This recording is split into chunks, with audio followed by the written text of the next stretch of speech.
Welcome in to Movin The Chains, brought to you by Founders Federal Credit Union. I'm Kevin Thomas alongside Jerel Hendricks. We've got a great interview today, a very special guest, the head coach of the Ben Lippen Falcons, Bennett Weigle. Coach, how you doing today?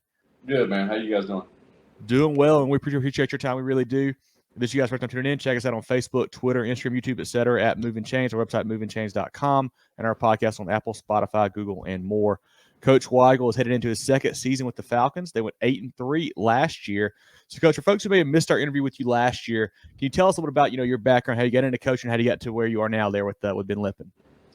Yeah, so I started out at Arista Northeast as kind of an assistant, I guess. I was the ninth grade head coach way back when, and then I became an assistant there for Jay Fry. Who's still a very important person in my life. And then when Jay retired, I took over as head coach. I was the defense coordinator at the time, and I was there for 2 years. And then, there was a time in my life where I thought maybe I was getting out of football after those 2 years, and God just had a different plan for me. So my buddy Dustin Curtis got the job at AC Flora, and I was kind of already planning on going there to teach and not coach, but I ended up being a defense coordinator, and I guess the rest is history. We had 3 really good years and won a state championship, and now I'm here at Ben Lippen year 2 as head coach.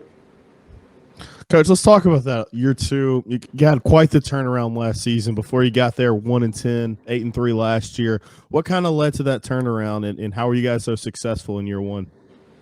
Yeah, well, we like y'all know, we had really good players last year. It was a perfect storm. I mean, I'd love to say that I was the best coach in the world, and we schemed them up and all that stuff. But I mean, we had really good players. We had a lot of senior leadership, and we won a lot of close games. We showed some resiliency, won some games that maybe we shouldn't have won. We were trailing by 2 touchdowns in the fourth quarter, I think twice, and came back and won the game.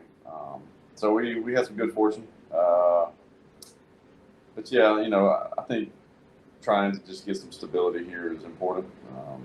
They've kind of gone through coaches here fairly recently, so we're just trying to kind of stabilize the ship and give the kids some consistency and some structure. I think that's helped a lot. So, Coach, any changes to the staff this offseason? You're able to keep most guys intact, or any new guys coming in that you want to kind of give a shout out to? Yeah, man, we have everybody back. Yeah, everybody's back. Coach Lowe is still calling the offense. Everybody else is back in their similar roles.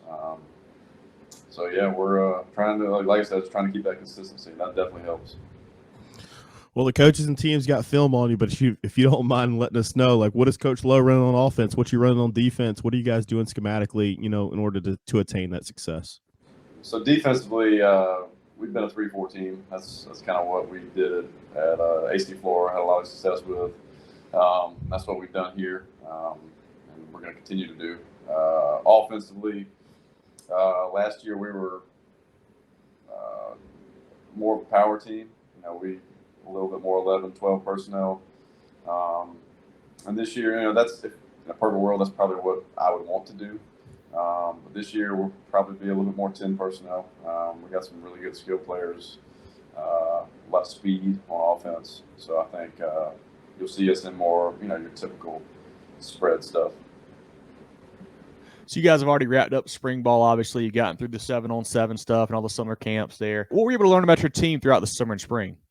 Yeah, it's just gonna be a totally different looking group. We lost a lot of seniors last year. We have a smaller senior class this year, and the kids have bought in, to kind of taking the reins and taking leadership and ownership. But I think it's just gonna look a lot different. We're gonna have to win differently. We talked about that a lot as a staff. It's not gonna happen the same way it happened last year. We're gonna have to win games differently, and I don't know exactly what that looks like right now, but everybody just needs to be prepared for it. So every year is a little bit different. As y'all know, in high school football, we don't get to handpick our kids, and so every year, we lose some kids, we gain some kids, and everything looks a little bit different.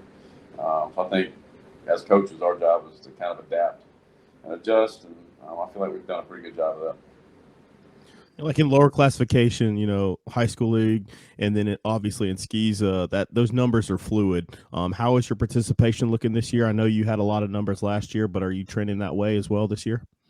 Yeah, so we've actually increased our numbers. I think we're pushing 50 kids on varsity. Awesome. Which is good. JVs, pushing 40. So we're close to 100 kids JV varsity in the program. Our middle school is huge. We got like 60 kids on our middle school team.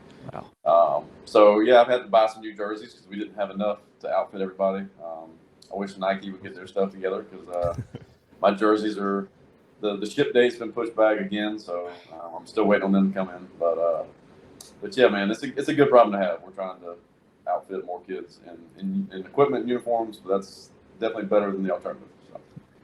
Coach, I know you guys are just kind of getting going now here in the fall practice time, I guess. But who are some special guys that we should be on the lookout for this year on your squad?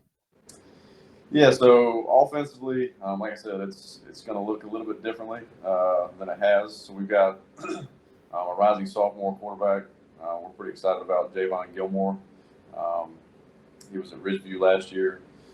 Javon's about 6'5", 190, 195. He's got offers from Miami of Ohio and Austin Peay. So we got big plans for him. He's kind of the building block that we're the foundation that we're building around. And then we got some really good skill guys out there. Like I mentioned, we got Blake Boast, senior receiver, Tavian Coatney, senior receiver. Jameer Crooks is a kid who's coming to us from Newberry. He's going to be a sophomore. He's pretty special in the receiver position. And then Buzz Buxton's another kid. He's going to be a rising junior. A lot of speed in those four spots. All those guys are around 4'6". So they're moving, and Javon can sling it. So I feel like we're going to be a little bit more explosive, a little bit more dynamic in the passing game. And then up front, we got a good group. We lost a lot of guys up front last year, but we got some leaders coming back. Frank Cahoon and Dry Howie, Evan Beckwith, guys that we're going to kind of lean on to protect Javon and establish a running game. Running games, we're a little bit by committee right now. We got a young rising sophomore, Braden Marie. Right now, he's kind of toting the rock for us, and we got some other guys that we're going to fill that role too. But again, just a little bit different offensively. More speed, probably at receiver, a little bit more explosiveness. Hopefully, a little bit more dynamic in what we're doing in the passing game. Yeah. Defensively, we got some guys coming back. Kellen George, defensive end. He had a big sophomore season for us last year. He's back. He's a big kid, 6'3", 6'4", 225, 230. He's going to be kind of our rock up front. We got Jordan Connor, Drake Porter, inside linebacker. Both those guys are going to get an opportunity to play a lot. Jed Essig is kind of our Falcon, what we call our Falcon, kind of our field outside linebacker, probably the most important spot on that defense. And then the secondary, we're still putting some pieces together. Josh Cobb's the returning starter at corner. We got a new kid out. I say new kid. He's been at school. We all probably know him from the basketball court. B-Ray Stockman, Brayson Stockman. Right now he's running at free safety. He's a very special athlete, dynamic kid. Glad to have him back out there. So we got some pieces. Just trying to build some depth right now, and we'll see what happens. Coach, you mentioned you were able to keep your staff in place. We got to shout those guys out, show them some love as well. Who's running the controls on the offense and defensive side, and they're kind of the unsung heroes of the program. Yeah. So Joey Lowe, he's our offensive coordinator. And he still teaches at White Knoll, actually. He was in Tennessee for a long time, moved down here. He was at Westwood, and it was White Knoll. Now this is year 2 with us. Caden Briggs, wide receivers. He was with me at AC Flora, young kid, super talented, go-getter. Brian Geiger is our running backs coach. He's very important to what we're doing. Mike Jones and Paul Beckwith, both those guys kind of tag team our offensive line. Paul's also our strength coach, which he does a fantastic job doing that. And then if you go to the defensive side, I still call it, but Jock Gillum, he came with us from AC Floor as well. He's a huge help to what we're doing on defense. He's got a lot more responsibility in year 2. He's been more of an offensive guy in his career, but this is year 2, kind of locked in with the defense, and he's doing a fantastic job. Brandon Rowland, outside linebacker, is another young guy, go-getter. Ethan Wolf's coaching safeties, super go-getter. He's a student at South Carolina. He did some stuff with their strength program back in the spring. So this is what he wants to do. A lot of young guys who I feel like are kind of being called to the profession. They're doing a fantastic job here. Brian Morris coaches our inside linebackers. Does a great job. His kid also plays for us, and Cliff Mintz is coaching defensive line. Yeah, so good group. Everybody's coming back, which is, again, like I said, super important, especially for the kids, because they build relationships and get to know everybody and get comfortable. And so the more we can keep all those guys together and coming back for year 2 is important. So, Coach, obviously get going here. Who do you guys have lined up as far as scrimmages or jamborees going here in the next couple weeks? Yeah, and if I can piggyback, one guy I don't want to leave out is Ed Owens. I got to give him a shout out. He's our middle school head coach.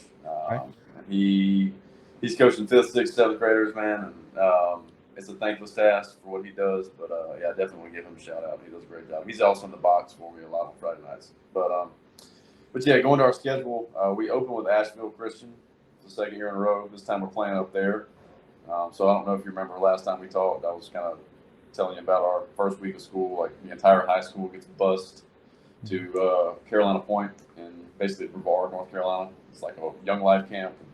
We spend the whole week there, and it's amazing. But we also have to play a game Friday. So we practice in the morning before kind of the camp stuff starts every day. And then we'll bust them. We're going to spend the night, Thursday night, there while the rest of the school goes home, and we'll get up Friday and work our way towards Asheville, playing those guys for year 2. They got a quarterback who's pretty dynamic, Javier Rice. He's a big kid, strong arm. He's got some offers. So there'll be a challenge right out the gate. And then, it's the same schedule we had last year, just flipped. And everybody, the one thing I've learned about skis is there's a lot of parity. I know Hammond is kind of the top dog, and they've earned that spot. But after Hammond, man, it's just a lot of parity, a lot of really good coaches, a lot of really good players, and you can get beat every week. You're really good. I'm not just saying that to say it, but it's legit. Like, you can lose every week, you can win every week. So you got to be prepared. Everybody on our schedules got to be a tough out. Y'all already mentioned Carter Newman. They got kids coming in. They're going to be dynamic on both sides of the ball. Heathwood's got a new coach. He's doing a great job. Augusta Christian was probably one of the most talented teams we played last year. They were just super young. They've got a new coach, and I'm sure they're going to be dynamic. Trinity's always that tough out, running what they run. So week in, week out. We're also playing Bamberg Earhart. I wanted to ask you about that one, Coach. Obviously, you don't want to look too far ahead. Great call by me signing that one up, right? Yeah, you don't want to look too far in advance there. But how did that game come about? And is that something that public school, private school, do your kids maybe have a little extra chip and excitement, kind of looking down the road towards that ball game? Yeah, well, I hope they do, because they're going to need it against those guys. But no, we had a team that we played last year that they're moving down a classification, and they just didn't have the horses to play us again. And so I was basically in desperate need of a game. And unfortunately for us, Bamberg had an open opportunity. Coach Crosby, he does a great job. And we were talking and about to kind of finalize everything. He was like, Coach, everything's going to be all right. I do want to let you know we returned 21 of 22 starters. I was like, well, Coach, I appreciate that. I guess we're going to sign the contract anyway. But no, it'll be fun, man. We're looking forward to it. I wanted to schedule a public school, get a public school on our schedule. It'll be fun. They're coming up here, and so it'll be a good time. Take your financial game to the next level with Founders Federal Credit Union. Reach your full potential. Relax. Join Founders today. Visit an office near you or relaxjoinfounders.com to apply. Federally insured by NCUA, member qualification required. Coach, this question's coming, so you've had a chance to refine your list. We're foodies here. We got to ask you what's the new restaurants? Is there somewhere new? Is it still the same ones from the last time we talked? Where are we going? I mean, in the Columbia area? I'm still the pizza guy, right? Okay. Pizza's still like top of the list for me. I'm trying to think if I've had any different pizza. We went on vacation this year to Florida, and it was probably the best pizza I've had. And it was a place called Pizza Social. It's on Anna Maria Island. So obviously that's not close to go to, but really good pizza. I need to send them this podcast and get a little discount. There you go. But no, I just like to eat, man. And I know you guys do. I'm trying to think if I've been to any new restaurants. Oh, I tell you what, I got one for you. I don't even know how to pronounce it. I think it's Bodhi or Bodhi, but it's Bodhi, and it's a Thai restaurant in Lexington. Ooh. It's right there on Main Street. It's like a white building, and it's the best Thai food I've had. So if you like Thai food, love Thai food. Now, what's your spice level? Where are you going? You going 5? I'm like in the middle. I can go kind of high. Okay. But I typically get it kind of in the middle just because I don't want to start sweating during my day. the one day, every 6 months I get with my wife, I don't want to look like an idiot. But yeah, that place is good, man. Y'all need to check that out. Love it. Coach, we talked earlier in the interview about, a great turnaround you guys had last year. As that season was going on, could you really see, the fan base and the school really kind of jumping on board to really support you guys and just really get behind you as y'all are on a really good run? Yeah. And I think, not just football's important. And obviously I'm a football coach, but I think anybody that works in a school would probably agree. Even if they hate football, they probably agree. Football kind of sets the tone for the year, not just athletically, but just across the whole school. When your football program is having success, it kind of gets everybody off on the right foot and gets that momentum moving. And I think we could definitely see that last year. It was kind of palpable across campus. The students got excited and energized. And so, yeah, football is important for that reason, to kind of set the tone for the school year. So hopefully we can start off on the right foot again. We typically ask the high school league coaches this. What are some of the best environments that you experienced in SCSA last year, coaching there for the first time as a head coach? I'm trying to think. Okay, so we had 2 back-to-back really rough road trips. We went to Hilton Head Christian. That was our first. We were 3-0 and we got beat. Played them in a monsoon. So I didn't really get a chance to take in the environment, but it was a cool setup, what they had. And then the next week we had to turn around and go back to Charleston to play Port Gal. They got a really nice setup. That was a tough place it's a tough bus trip just because you're on the bus for that long. It jacks up pregame meal and everything, but getting down there, once the game started, that atmosphere was dynamic and exciting. And this year we got to go to Cardinal Newman. We got to go to Trinity. I've heard Trinity's a tough place to play. I've never actually played there. We've got to go to Augusta Christian. I've heard the same thing about those guys. So we'll have some tough road trips this year too. Well, last one here for you, Coach. What are some goals for the 23 season for the Ben Lippen Falcons? Well, right now we're just, from a team standpoint, we're just trying to build leadership and let those guys kind of take ownership of the team. And we've really come a long way this summer in terms of getting to that point. So I think we're close to letting those guys, we want it to be their team. And we want them to be the goal setters. But obviously, we're not gonna hold back. We're trying to win games. We want to go win the whole thing. That's going to be our goal every year that I'm here. We're going to try to win the whole thing. And some years we might have a better opportunity than others, but I think we're set up. I think we're the biggest private school in the state, so our numbers are good. And as long as that continues, and we continue to coach them well, then I think we got a chance. But y'all know as well as I do, it's a tough league. Hammond, until somebody knocks Hammond off, they're the top dog. So, and they've earned that right. So, but our goal is to get there, no doubt. Well, this has been great. I want everyone to go check out Coach Weigle and the Falcons program on Twitter and Facebook and social media. They do a great job posting videos and highlights and stats on their kids. So definitely check them out there. Like I mentioned, follow us on Facebook, Twitter, Instagram, YouTube, etc. at Movin Chains, and our website, movinchins.com. Podcast on Apple, Spotify, Google, and more. Moving the Change, what we have Founders Federal Credit Union. Jerel, anything else for Coach? We'll let him go today.